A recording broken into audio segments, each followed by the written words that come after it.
ফারাক্কা বিধানসভা কেন্দ্র 24-এর ভোটে এখানে এগিয়েছিল ঈশা খান চৌধুরী এবং এই যে ফারাক্কা বিধানসভা কেন্দ্র সেখানে কিন্তু বিজেপি ও তৃণমূল থেকে এগিয়েছিল। তাই ফারাক্কা বিধানসভা কেন্দ্র জয়ের বিষয়ে সেখানে আত্মবিশ্বাসী পদ্ম শিবির।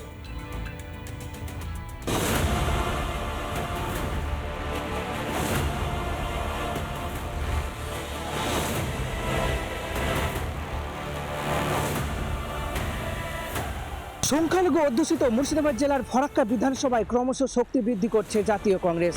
বিগত 2021 সালের বিধানসভা নির্বাচনে প্রায় 55% ভোট পেয়েছিল তৃণমূল কংগ্রেস, কিন্তু 2024 সালের লোকসভা ভোটে তৃণমূল কংগ্রেস এখানে পিছিয়ে পড়েছিল।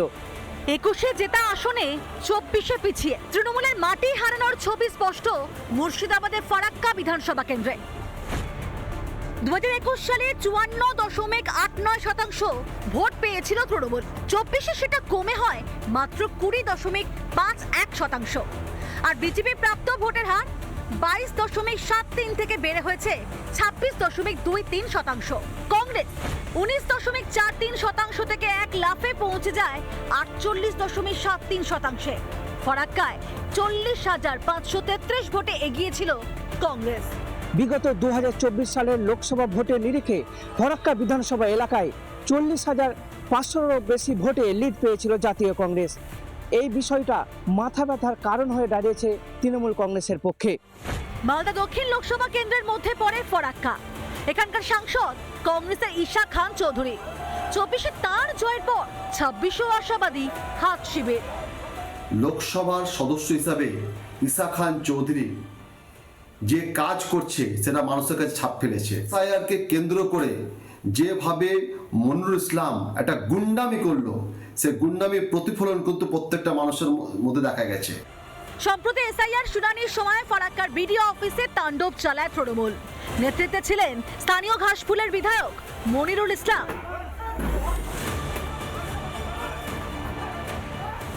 ফারাক্কায় যেভাবে তৃণমূল কংগ্রেস বিগত 2024-এর নির্বাচনে পর্যদস্ত হয়েছে, সেই জায়গা থেকে বিধায়ক মনিরুল ইসলাম তার আবার নতুন করে যাতে করে তিনি আবার টিকিট পান এবং একই সঙ্গে টিকিট পেলে যাতে পাস করতে পারেন, তার জন্য অনেক কিছু করার চেষ্টা করছে।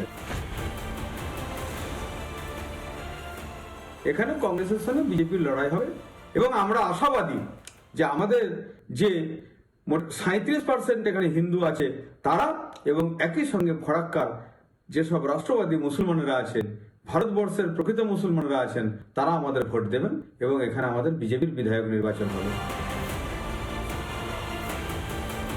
বিজেপির সাথে কংগ্রেসের লড়াই হবে এই ফারাক্কা বিধানসভা এলাকায়। 67.3%-এরও বেশি সংখ্যালঘু ভোটারের বসবাস এই ফারাক্কা বিধানসভা এলাকায়। তাই সংখ্যালঘু ভোট যেই দিকে যাবে তারাই জয়যুক্ত হবে। মুর্শিদাবাদ থেকে সৌমিত্র দাস, রিপাবলিক বাংলা। নানা ধরনের কন্টেন্ট দেখার জন্য লাইক করুন, শেয়ার করুন আমাদের ফেসবুক পেজ, সাবস্ক্রাইব করুন আমাদের ইউটিউব চ্যানেল। পাশাপাশি অন্যান্য ব্রেকিং নিউজের জন্য অবশ্যই চোখ রাখুন রিপাবলিক বাংলায়।